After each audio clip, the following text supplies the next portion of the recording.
where else would I be looking at? I'd be looking for markets which are undervalued. I'd be looking for markets which have significant upside for growth. I'd be looking for markets which are below replacement cost of the asset. If you're buying a house on land anywhere in Australia for $200,000 or less, you can't build it for that. You can't even build a granny flat for $200,000 now. I'm going to get into it in a different video about why I don't actually build properties in 2021, because it's not profitable.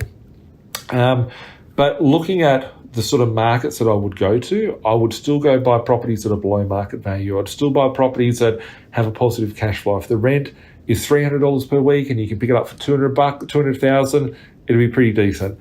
If you can pick up something for $150,000 and it's worth $200,000 and it rents for $300 per week, you're getting yourself a 10% cash flow on it, and you're buying at $50,000 below market value, meaning that you've got a 25% equity in that deal.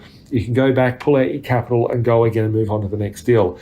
The part going through any market cycle, whether it's today's market cycle, whether it's 10 years ago or 20 years ago, or whether it'll be in 10 years time or 20 years time, the whole trick of this game of real estate, some people think, I want to flip it, right? They buy a property, they buy it for 200, sell it for 300, make 100, they feel really well off because they made 100,000, but then the property goes from 300 to $1 million.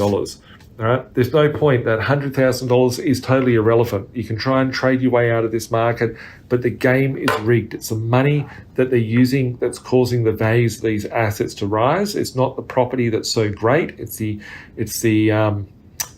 money that they're printing, or the currency that they're printing is better off, but they call it money, but it's currency. The dollars that we use is losing its value, which in turn is pushing up the asset prices. So the game for me of real estate is to buy as much shit that I can and take it through the market cycle. If you have $1 million worth of property and it doubles to $2 million, wow, you've made $1 million. It might sound a lot today, but just as 100,000 sounded a lot 2 decades ago as well, in the future, what would that look like? So as an investor, if you could have $1 million of one asset or $5 million of a different asset, if the market doubled, would you want to turn the 1 million to 2 million or the 5 million to 10 million?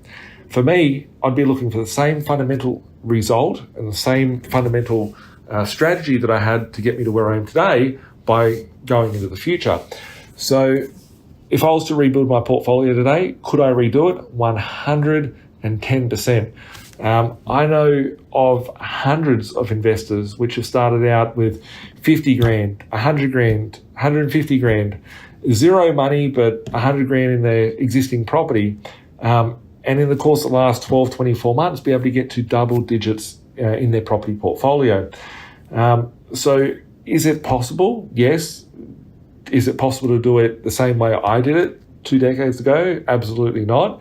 Is it the same way that people 2 decades ago, and this is something to really sit back and think, because I see all these moping, whinging people that go, oh, it's too hard, I can't do it, whatever.